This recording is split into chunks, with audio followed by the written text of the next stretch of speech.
Talks, pessoal que está aí andando aí na rua aí e tal, aí, aproxime-se, aconchegue-se aqui na arena do Arnold Talks. Isso, entra aí, vamos lá achar um lugar para sentar. Aproveitem para ver, aprender, ouvir, perguntar, ensinar, né? Venham. Quem tiver afim. Isso aí, meu irmão. O que é isso aí, mano? O que é um torresmo? O que é isso aí? Ah, barrinha de proteína. O papel né, mano? Tem dentro, não sabe, né? Venham. O pessoal que tá andando aí, não sabe onde eu vou, hein? Vem aqui na arena do Arnold Talks. Vem aqui, não fica aí pensando nada, não. Maravilha. Ricardo Panaim e Anne Freitas. Palmas. Palmas para Ricardo Panaim.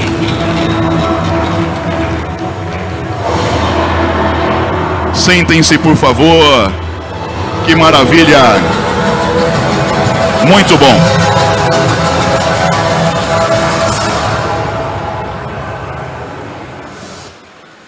Que beleza, que maravilha. É uma delícia receber vocês aqui. Eu estava falando ontem com ele já, Panaim e Iane, que hoje, ou esses 3 dias, conta mais um capítulo da história do bodybuilding nacional. E eu digo para todos eles que eles todos são personagens dessa história, mas como toda história tem que ter protagonista, nós trazemos vocês aqui, os protagonistas dessa história. E principalmente quando os protagonistas como vocês participaram de capítulos lá do começo da história. Então a gente vai tentar tirar de vocês experiências que vocês tiveram ao longo dessa trajetória. Anne falava ali no camarim que houve muita mudança, ela acompanhou essas mudanças todas e como é que é a adaptação disso tudo ao longo da vida de um atleta. Não deve ser tão simples, né? Então eu vou guiar a gente mais ou menos nessas conversas e depois a gente abre para a galera fazer as perguntas que eles têm vontade de ouvir a respeito de vocês. Então, eu vou começar com o Ricardo. Eu vou pedir uma licença para você, Anne. Eu vou começar com o Ricardo Panaim. E então você está nessa de fisiculturismo como treinador há um bom tempo, né? Eu queria saber, Panaim, naquele tempo lá, quando você começou tal, da onde surgiu essa vontade? Porque não era como hoje, não tinha feira, não tinha incentivo, não tinha... Era até marginalizada a galera do fisiculturismo. Como é que você... Da onde surgiu esse desejo de trabalhar num esporte que era marginalizado na época? Bom, primeiramente, boa tarde a todos. É um prazer estar aqui com vocês. Eu espero que seja um momento muito produtivo, no qual a gente está aqui para dividir o nosso conhecimento, a nossa experiência com vocês. Eu trabalho com atletas fisiculturistas há mais de 20 anos e tive a oportunidade de ser eleito o melhor treinador do mundo por 2 vezes, 2019 e 2021. Palmas para Ricardo Panaim, não é pouca coisa não. Melhor treinador brasileiro 2018, 2019, 2020, 2021 e 2022. Então, eu comecei há mais de 20 anos atrás, em uma época que o fisiculturismo era inclusive marginalizado. E é o que eu sempre digo, naquela época eu não pensava em hype, eu não pensava em rede social, muito menos, nem mesmo no financeiro, porque se eu pensasse no financeiro eu tinha escolhido outro público para trabalhar. Então naquela época eu ajudava mais os atletas do que recebia. Então foi amor ao esporte, né?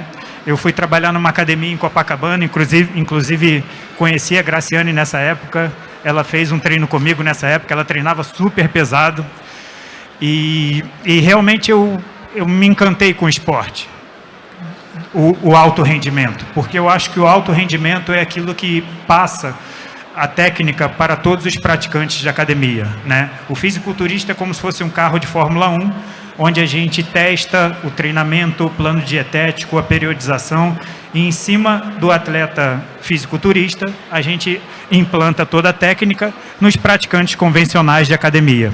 Então, era realmente uma época que ser treinador era uma profissão que não era bem visto, né? Inclusive, quando eu fiz 4 anos de administração, depois tranquei a faculdade, comecei a fazer educação física.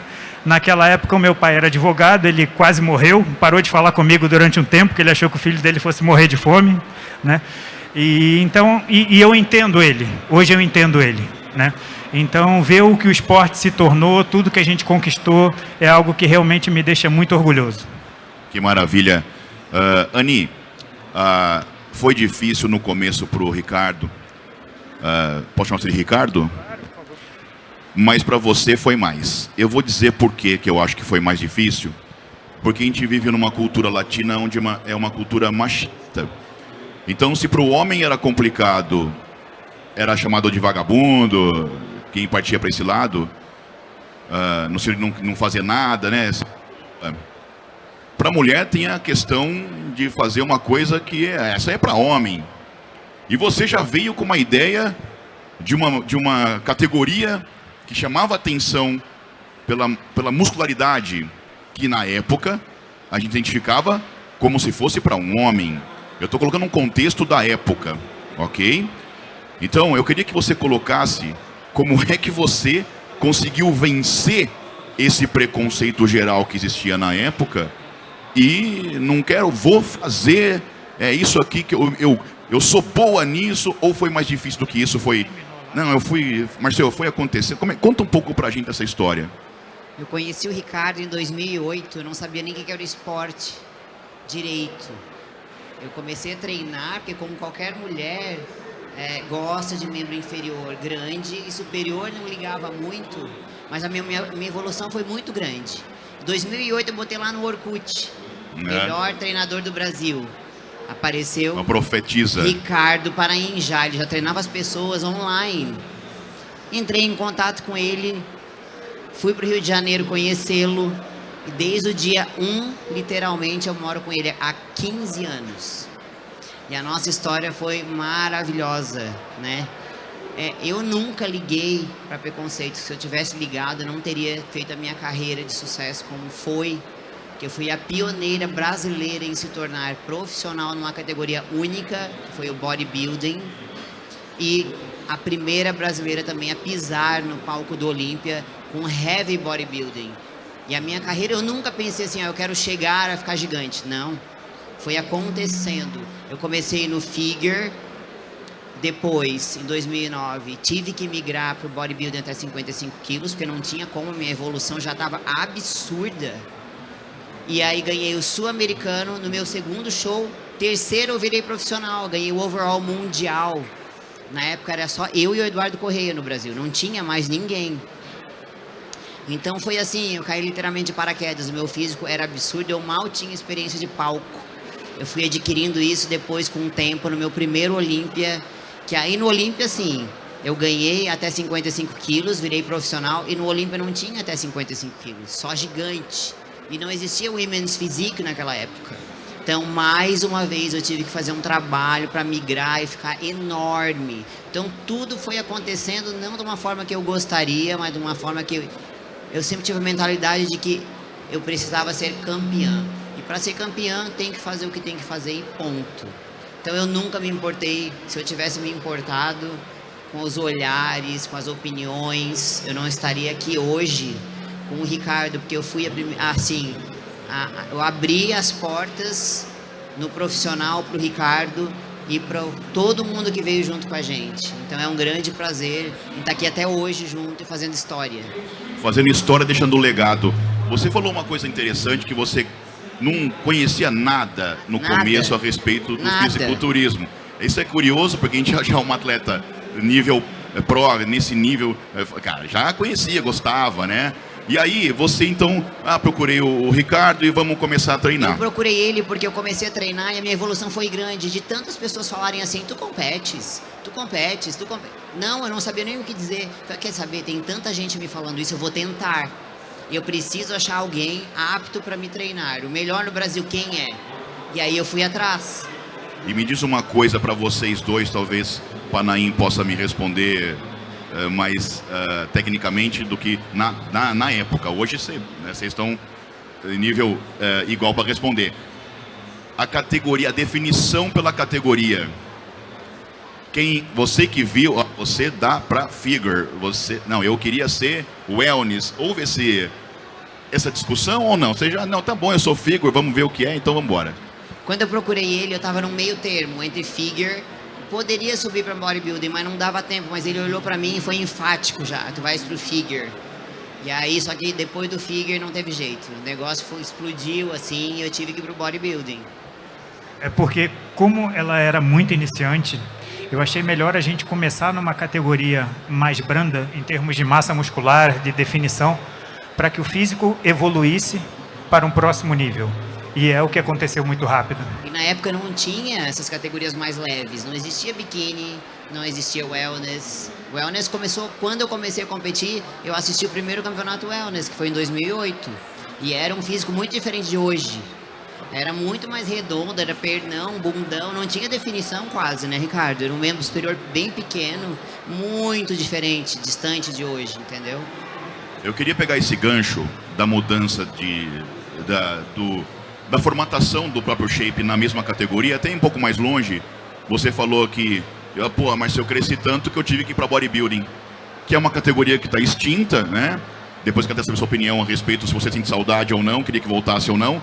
Mas antes de você responder isso, a gente observa então uma mudança contínua na formatação do físico dos atletas, em várias categorias, na wellness talvez um pouco mais nos últimos anos.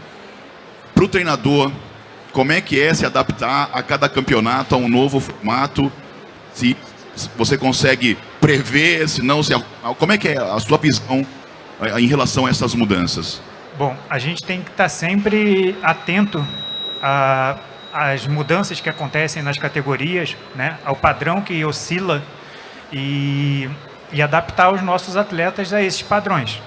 O problema é quando oscila em países, o padrão oscila em países, entende? Aqui no Brasil é um padrão, nos Estados Unidos é outro, chega no Olímpia é um outro completamente diferente. Então isso que é um pouco mais difícil, mas a gente tem que estar atento sempre a todas as mudanças, conforme a categoria vai evoluindo, a gente tem que mudar a nossa linha de trabalho para que o atleta esteja sempre de acordo com o que os árbitros querem para a categoria. Não adianta a gente levar o nosso gosto pessoal em conta, né, nem do atleta, mas sim agradar o que os árbitros procuram, né? A gente tem que sempre estar trabalhando de acordo com o gosto dos árbitros para aquela determinada categoria. Posso te provocar um pouquinho? Existe uma formatação hoje que você acha que não é estética? Se eu pudesse escolher, eu não faria isso. Eu não deixaria ficar assim. Eu acho que em algumas categorias o padrão está evoluindo demais. Eu acho que era hora de frear algumas categorias. Eu acho que o figure está muito perto do physique. Eu acho que o wellness está ficando muito hard, sabe? Na verdade, o wellness deveria ser uma categoria de entrada para a maioria das mulheres praticantes, né, de musculação. E eu acho que a categoria está ficando um pouco hard, né, para um começo, para uma entrada no fisiculturismo. Então, eu acho que são as duas categorias que eu acho que precisava dar uma freada a mais. E a Men's Physique também. A Men's Physique eu acho que está ficando muito próxima do clássico. Ani, responde pra gente. Você sente saudade do bodybuilding feminino? Queria que ela voltasse ou você acha que não? Que o jeito que está agora está melhor do que era antigamente? Mas o bodybuilding, ele voltou. O Jake Wood, que é o dono do Olímpia hoje em dia, ele comprou o Olímpia, ele é dono integralmente do Olímpia e ele é fã número 1. Quando eu competi, ele promovia vários campeonatos. Inclusive, hoje, o bodybuilding feminino é uma das únicas categorias que recebe bolsa em dinheiro. A única, porque ele é fã número 1 do bodybuilding. E o bodybuilding voltou no Olímpia esse ano que passou já. E enquanto tiraram do Olímpia, que foi quando eu resolvi descer pro Women's Physique, em 2016, ele promovia os shows que dava mais prêmio em dinheiro no meio do ano, era como se fosse um mundial do fisiculturismo feminino, dava um carro absurdo e mais dinheiro do que o Olímpia. Então, se no Olímpia elas ganham $50 mil, esse show dava $100 mil.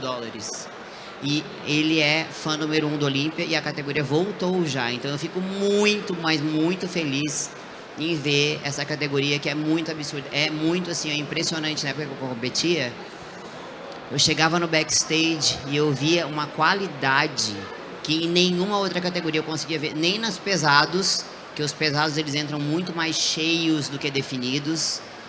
E eu acho que fica um pouco mais próximo do 212, só que um pouco mais definido. É absurda a qualidade das mulheres no backstage. É veia no nariz. Nossa, é impressionante a qualidade muscular.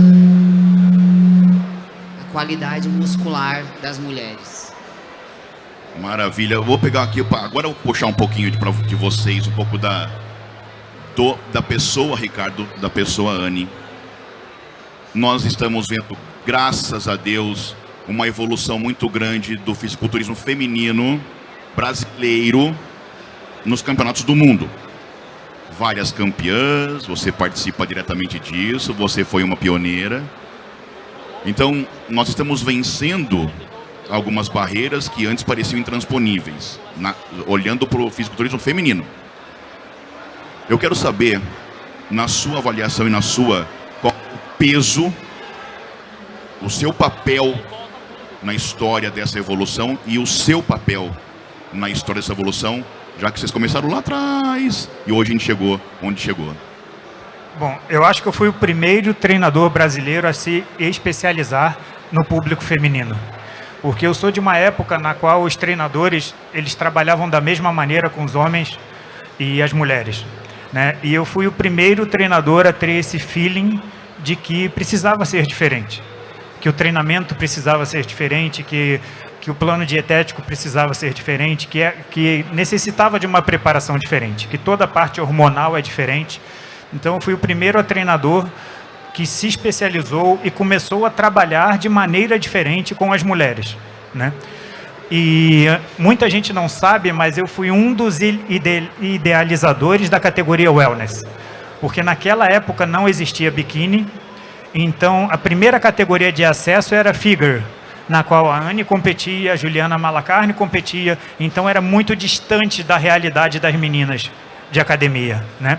E nessa época eu morava no Rio. A gente então idealizou uma categoria que fosse mais acessível, né? Que fosse um físico mais natural e mais fácil para as meninas entrarem e consequentemente evoluíssem para as demais categorias.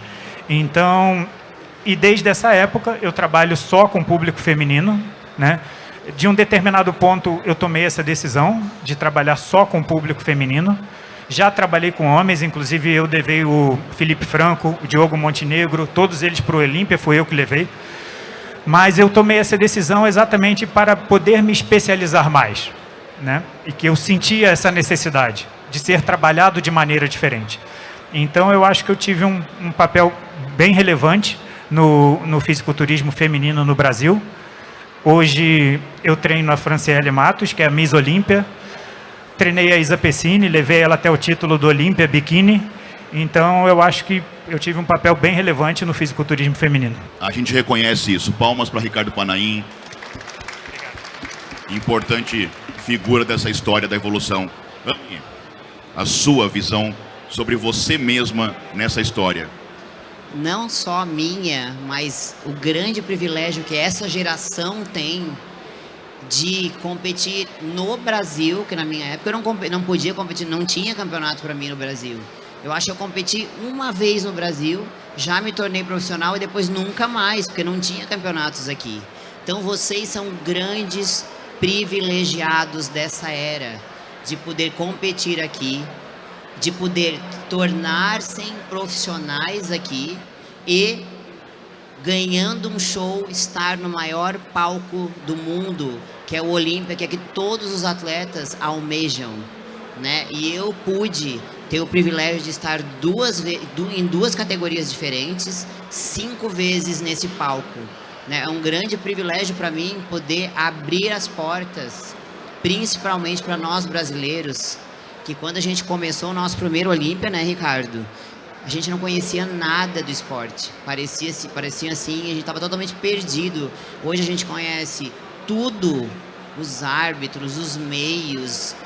Assim, é muito aberto hoje para nós conseguir colocar vários atletas de nível. A gente tem muitas promessas aqui no Brasil.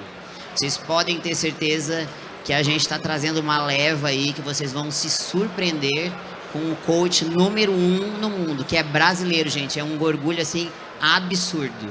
Isso tem palmas para Anne Freitas, uma das vanguardistas do fisiculturismo nacional, campeã, né, reconhecida. Eu até estava falando para ti antes ali atrás, que antes o Ricardo, ele batia minhas fotos, né? A gente ia nas feiras. E hoje, meu Deus, o coach, eu digo, meu amor, tá muito famoso. Não, tu acredita que até, uma curiosidade aqui, a gente pede às vezes no hotel, alguma coisa, alguma comida, a hora que a gente desce para pegar, tipo no outro Olímpia, o entregador falando assim, Ricardo Panaim, eu não acredito, porque eu sou teu fã. Não, eu fui obrigado a rir, né? Não, E mas é muito legal. Meu orgulho é assim, é tão grande de ver ele dessa forma. E eu tô do lado dele para dar força e levar ele para cima cada vez mais. Ah, que maravilha. Então, já que Anne dá força para Ricardo Panaim, vamos ver se é assim mesmo. Então, eu estava conversando um pouquinho com eles lá dentro e disse, Ricardo, quando vem uma aluna, né, Ricardo, quer que você me treine e tal, beleza, há uma relação comercial, profissional. Então, eu vou te passar o treino, eu sou um coach. Eu treino, tem a questão da estratégia nutricional e vamos fazer você virar uma atleta competitiva. Agora, como é que é isso você treinando a sua esposa? É facinho, ela vai fazer o que você manda ou é o contrário? Bom, treinar a esposa é um pouco mais complicado, né?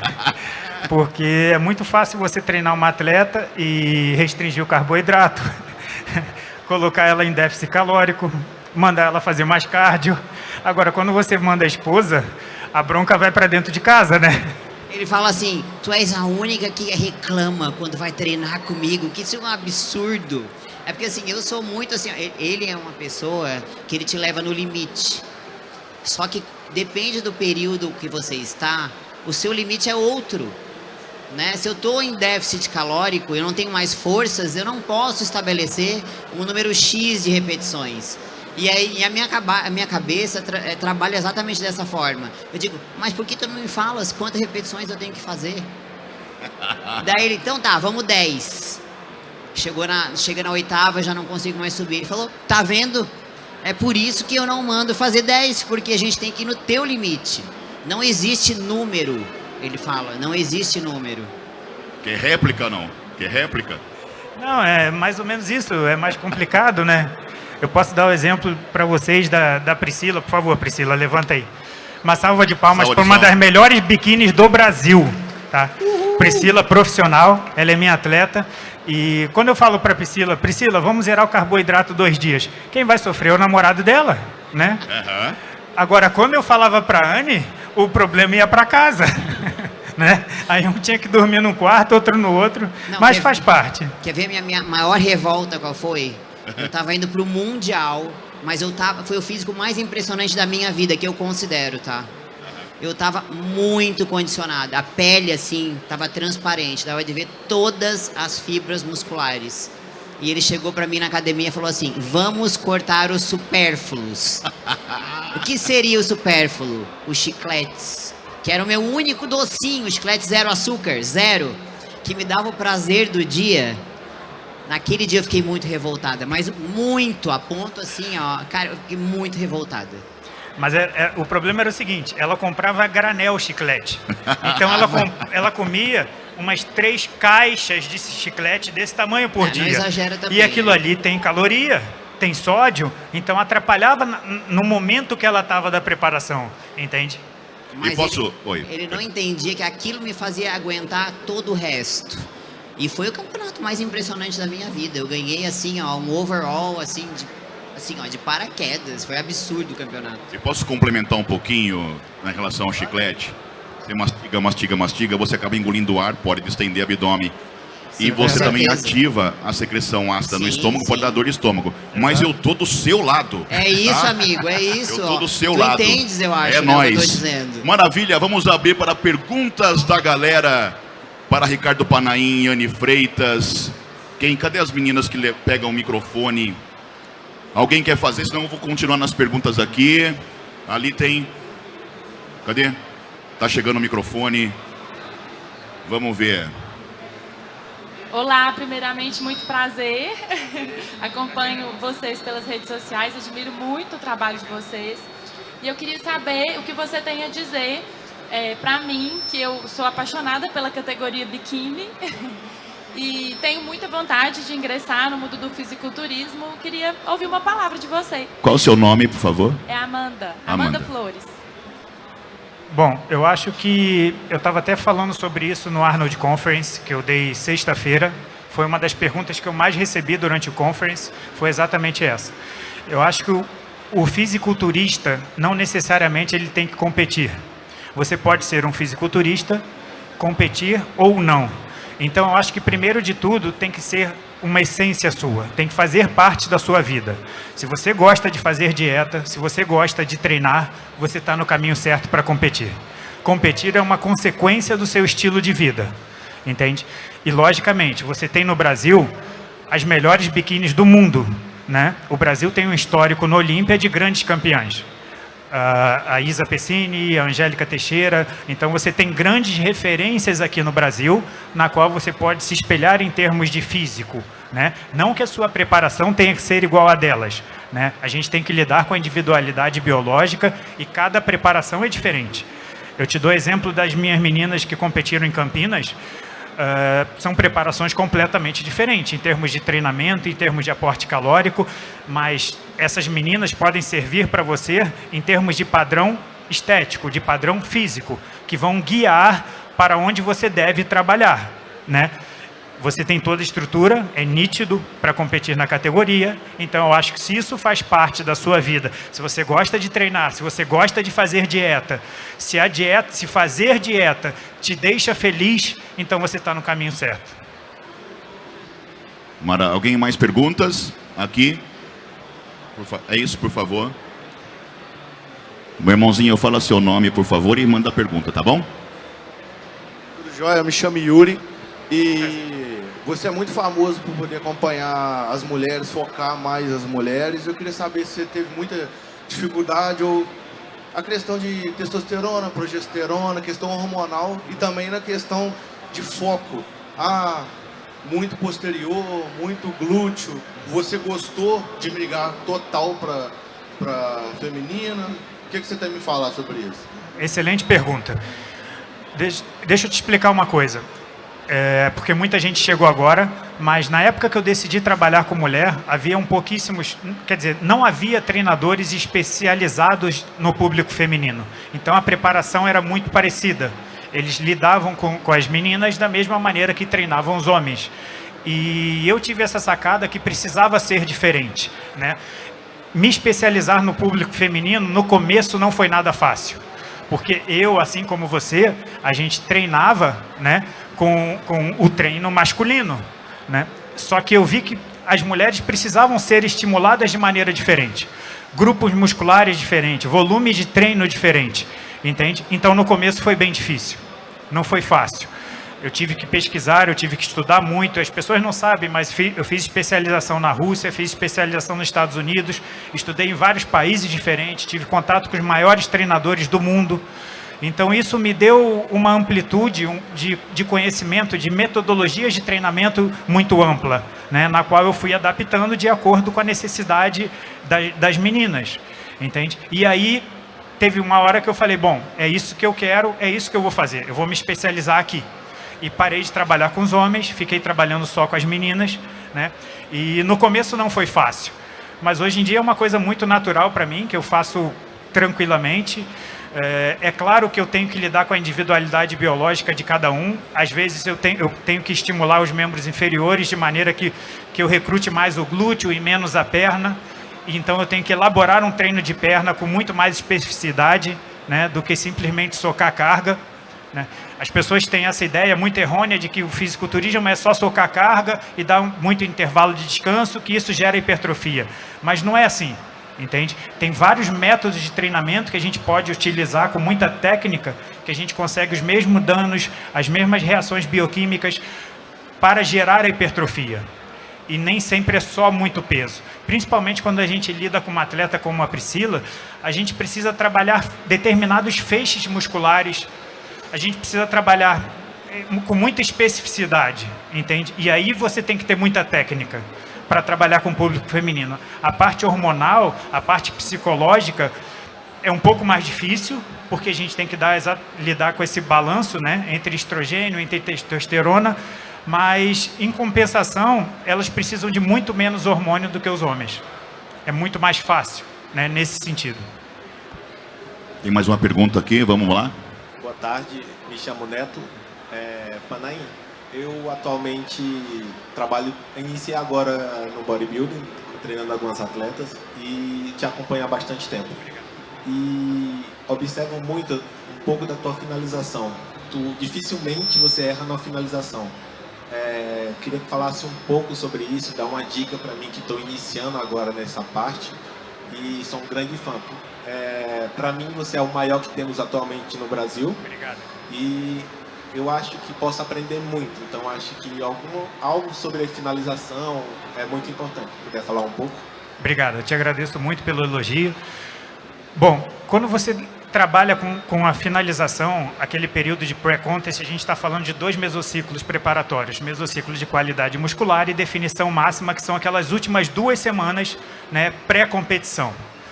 Quanto mais preparado, quanto mais condicionado a atleta chegar na última semana, melhor. Quanto mais condicionado ela chegar, a gente menos vai ter que manipular carboidrato, água. Então, quanto menos você mexer, melhor.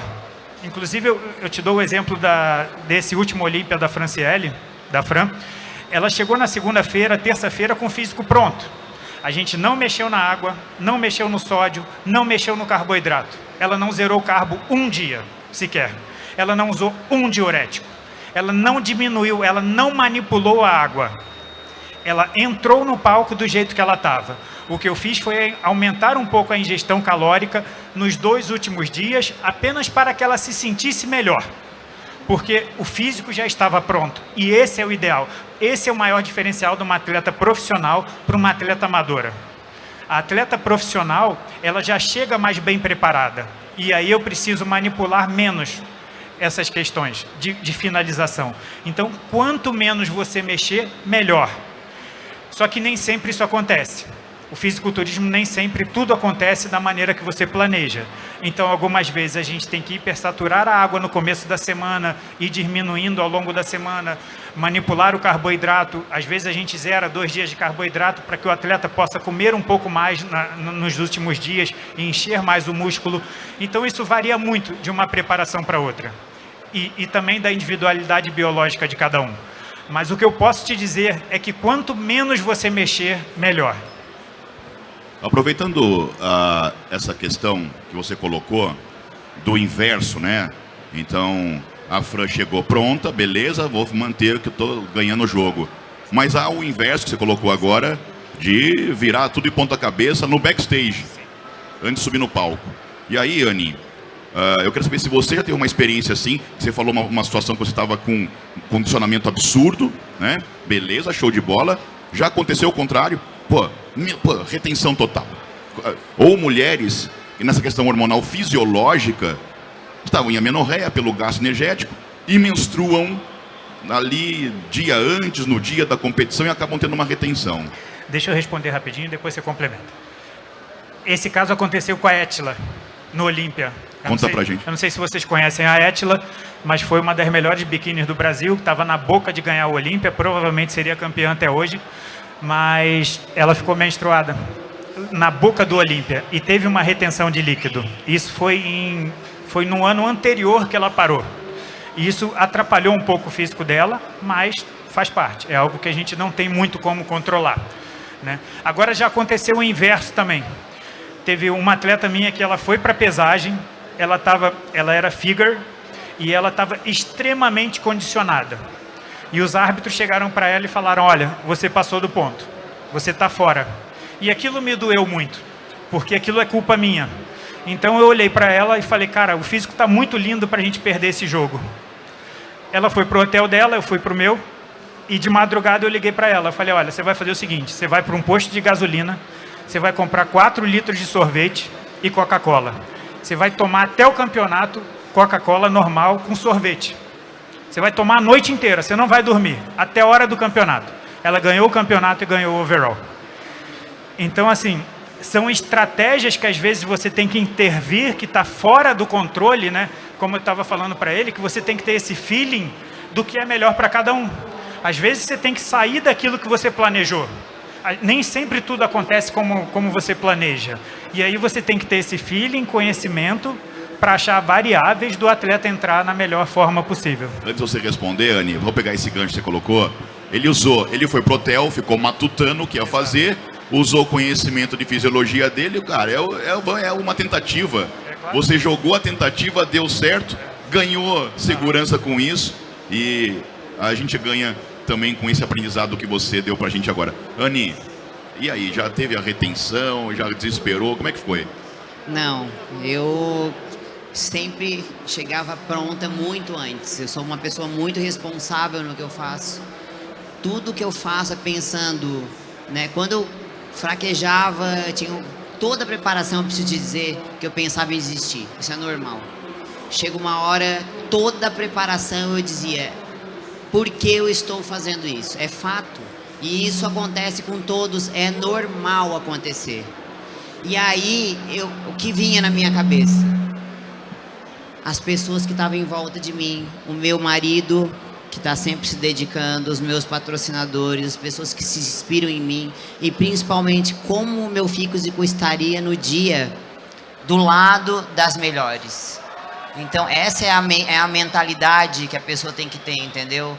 Ter responsabilidade e tirar forças de alguma forma, né? Mas voltando ao que ele estava perguntando lá, o Ricardo, ele trata a atleta de uma forma que ela chega no final, na maioria das vezes, sem precisar tirar muita coisa. E a melhor coisa que pode acontecer é chegar no final pronta, porque não tem rebote depois, não tem que fazer doideira, loucuras de tirar água, zerar carbo. O conceito de finalização diurético mudou muito, né? É muito diferente hoje em dia. Entenderam? Antigamente as pessoas usavam água destilada, usavam diurético por um longo tempo, manipulavam o sódio durante uma semana. E hoje em dia o conceito mudou muito. Hoje em dia, quanto menos você mexer, melhor. Não é que a gente nunca mexa. Não é que eu nunca use diurético, mas quanto menos mexer, melhor. Se puder não usar, é o ideal. Você, antes de ter esse conhecimento, já teve o pensamento contrário? Mexia muito? Ou sempre teve essa parcimônia de... Com certeza. Eu estou falando de 20 anos atrás, o conceito era muito diferente, né?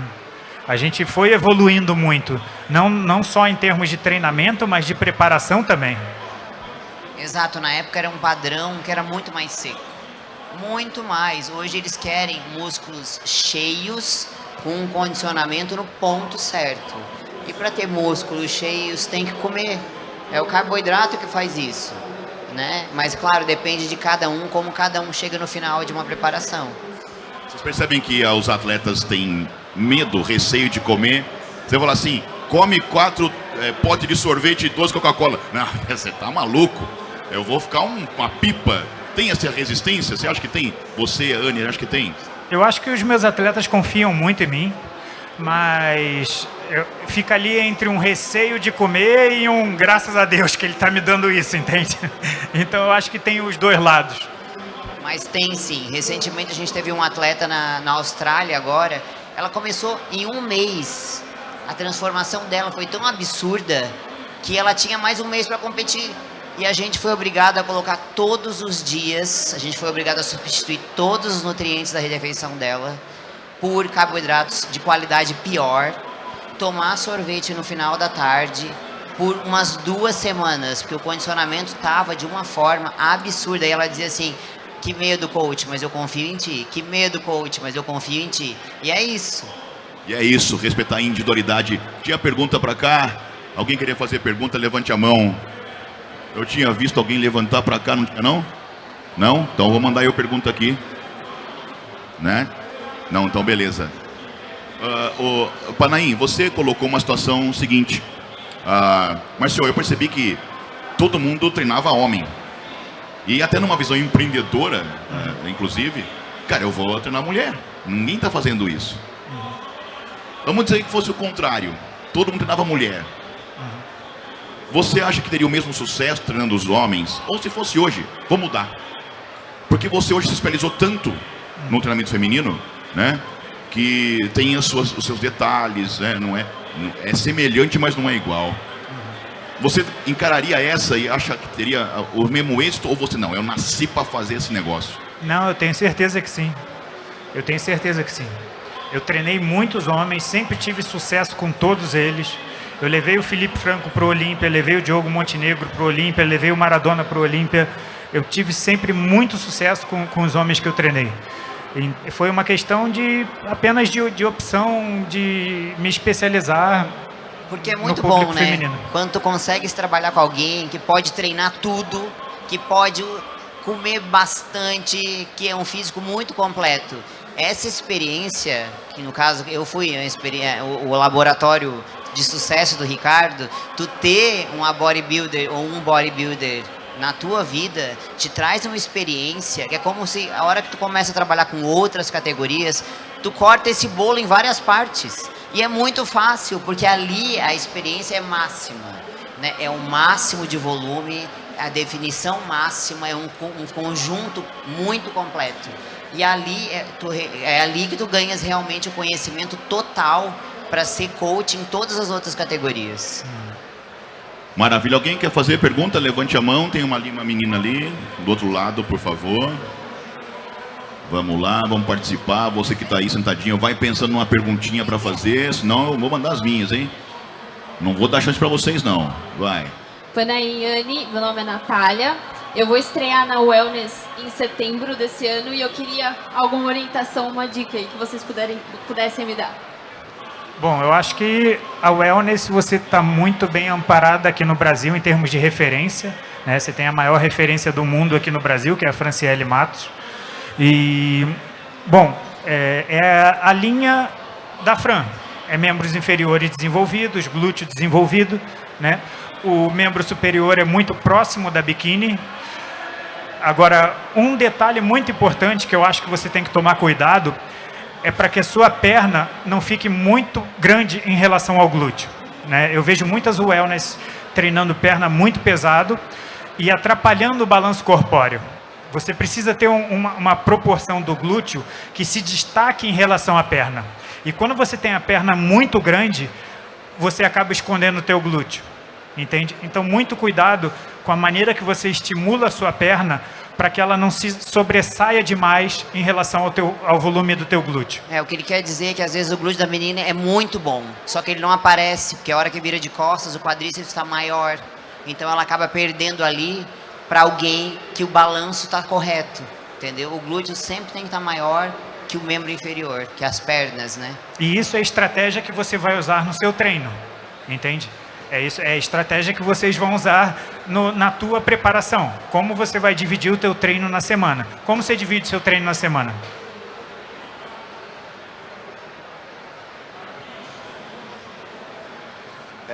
A divisão de treino dela atualmente está...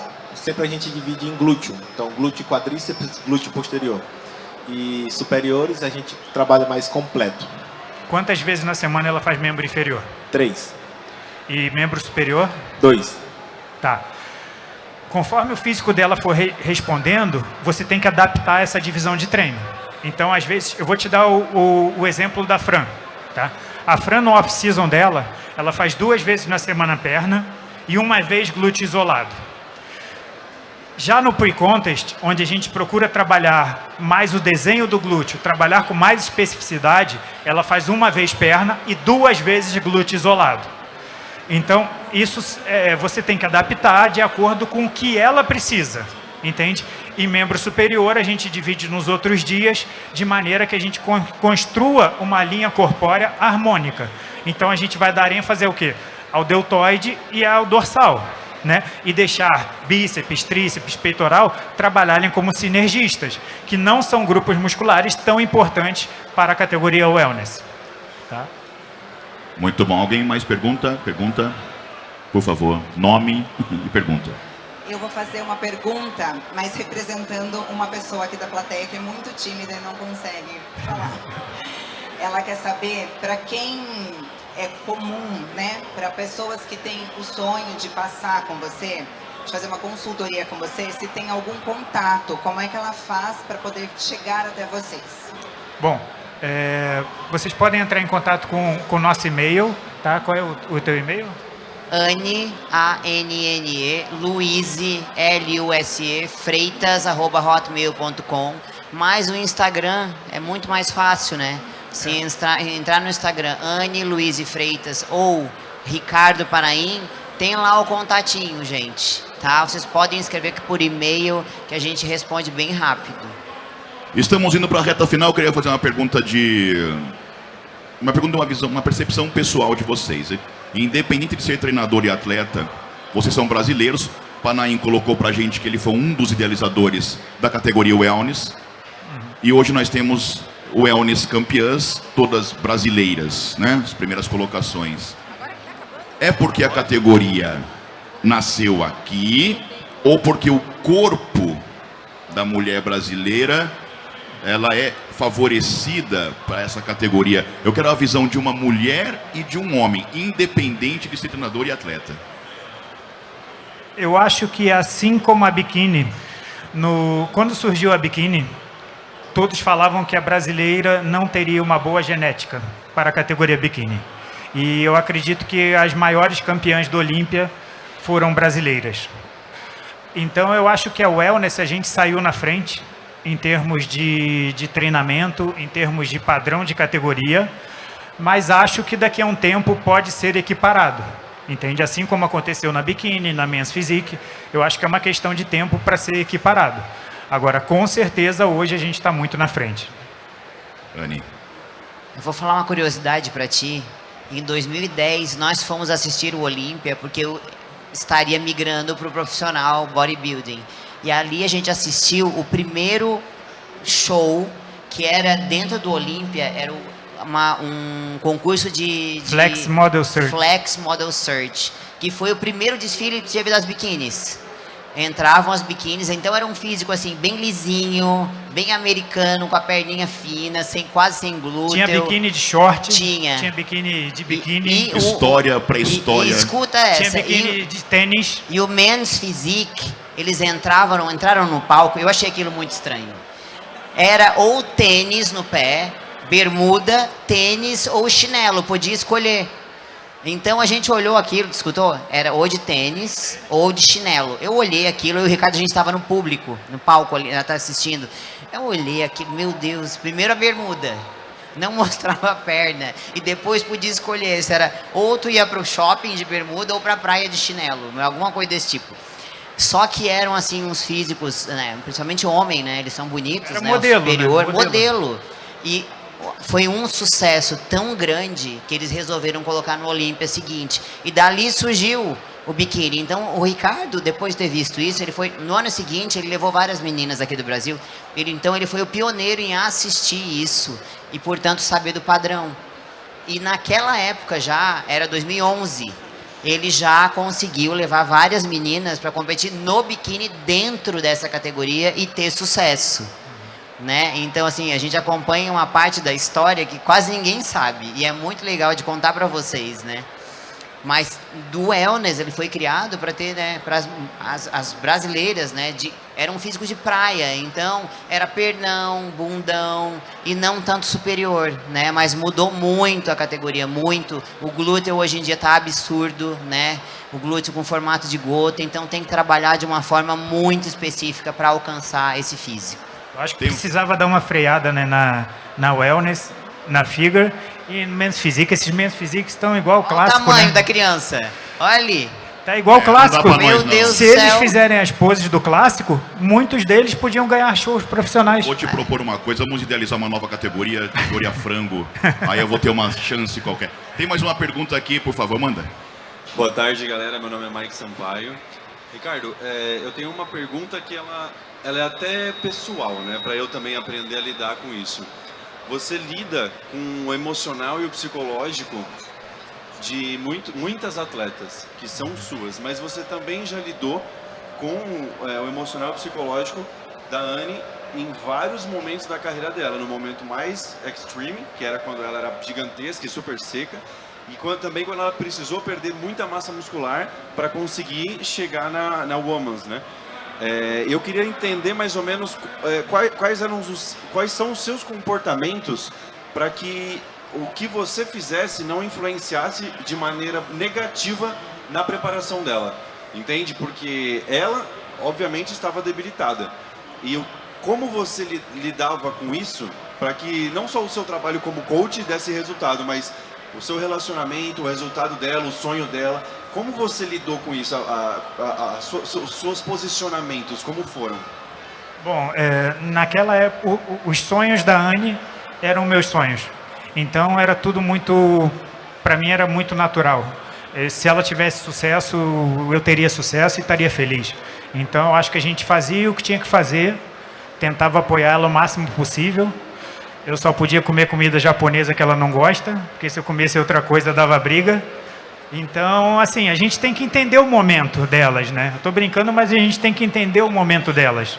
Ela tinha os horários dela, que ela não conseguia dormir direito, e então eu respeitava. Muitas vezes a gente dormia em quarto separado por respeito, não por questão que a gente estava brigando, nada disso, mas porque ela tinha os horários dela, ela tinha as manias dela, e eu tinha que respeitar e tinha que tentar apoiar o máximo possível, mesmo que aquilo ali às vezes me tirasse do conforto, mas era ela que estava passando todo o sacrifício, entende? Então, eu vou te dizer, você tem um apoio fundamental na carreira da tua esposa. Se você tem que ser a base para ela em todos os momentos, porque ela vai precisar de você. E ela vai fraquejar, principalmente quando ela estiver sem carboidrato, que ela se olhar no espelho e não achar o físico bom. Nem precisa estar sem carboidrato, mas só estar numa dieta restrita, com percentual baixo, ela vai olhar no espelho e vai achar o físico dela ruim, mesmo que ela esteja incrível. E é aí você que tem que botar ela para cima, você que vai estar do lado.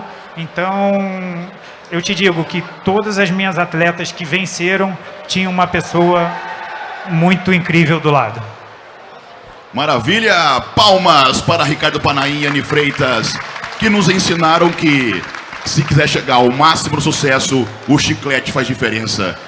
E se você quiser chegar ao máximo do sucesso, não dê ouvido aos preconceituosos. É isso. Parabéns para vocês. Quero agradecer vocês dois, pelo amor de Deus. Que grande conversa.